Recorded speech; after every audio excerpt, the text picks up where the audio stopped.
भक्तों, हमारे शरीर में 7 चक्र होते हैं, लेकिन अगर आप इस एक चक्र पर ध्यान लगा के अपनी ध्यान मतलब कि अपनी उँगली रखकर और पूरा ध्यान वहाँ पर एकाग्र करके आप अपनी मनोकामना बोलते हो, तो आपको तुरंत ही उसका फल मिलता है।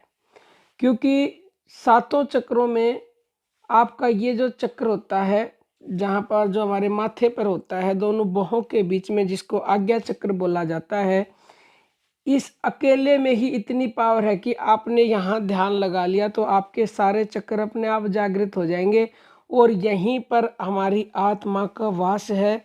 तो यहाँ पर जब आप ध्यान लगा के एकाग्र मन को करके अपनी इच्छा बताते हो, तो तुरंत ही वो आपके अंदर चली जाती है, परमात्मा तक पहुँच जाती है।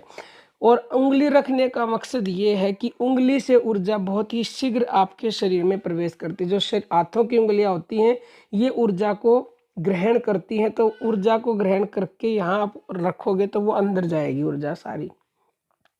तो आपको क्या करना है, जब भी आपको एकांत मिले, प्रातःकाल बोल सकते हैं, उस समय और अधिक लाभ मिलेगा ब्रह्म मुहूर्त में, या फिर दिन में बोलेंगे तो भी आपको लाभ मिलेगा, या रात को सोते समय और ब्रह्म मुहूर्त में बोलेंगे तो अत्यधिक लाभ मिलेगा। तो आपको बिल्कुल सीधा बैठ जाना है या बिल्कुल सीधा लेट जाना है। तो आपको अपने माथे के ऊपर दोनों बाहों के बीच में जहाँ हमारा आज्ञा चक्र होता है, जहाँ पर माताएं बहनें बिंदी लगाती हैं, वो होता है आज्ञा चक्र। तो वहाँ पर अपनी रिंग फिंगर को आपको रखना है, जिसमें अंगूठी पहनते हैं, ठीक है? उसको रख के और आपको अपनी इच्छा बतानी है भगवान से। अब देखो, एक बार बोलते ही वो इच्छा भगवान तक पहुंच सकती है, लेकिन उसके लिए आपको अभ्यास की ज़रूरत होती है। क्योंकि कईयों का अभ्यास इतना होता है कि उन्होंने अभी बोली और अभी भगवान तक आवाज़ पहुंच गई। क्यों? क्योंकि उनका मन एकाग्र होता है, उनका मन जो है विचार शून्य हो जाता है। विचार शून्य का मतलब है उस इच्छा के अलावा उस वक्त कोई भी आपके अंदर विचार नहीं होना चाहिए। उस वक्त केवल और केवल इच्छा पर ही एकाग्र होना चाहिए आपका मन। तो तभी आपको तुरंत ही चमत्कार देखने को मिलेगा।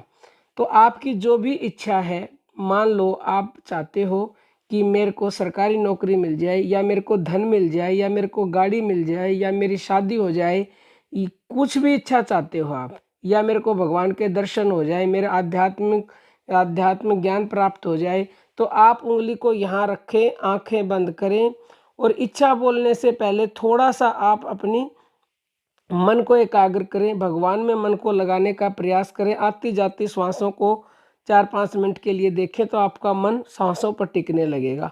फिर उसके बाद आपको अपनी इच्छा बोलनी है कि मन ही मन इच्छा बोलनी है, और पूरा ध्यान आप बोल रहे हैं और आपकी उंगली आज्ञा चक्र पर है, तो पूरा ध्यान आप टिका दें आज्ञा चक्र पर कि जैसे आप देख रहे हैं, और मन ही मन बोलते रहें कि हे प्रभु, मेरी इच्छा है कि मुझे धन की प्राप्ति हो जाए, या हे प्रभु, मेरी इच्छा है कि मेरी शादी हो जाए।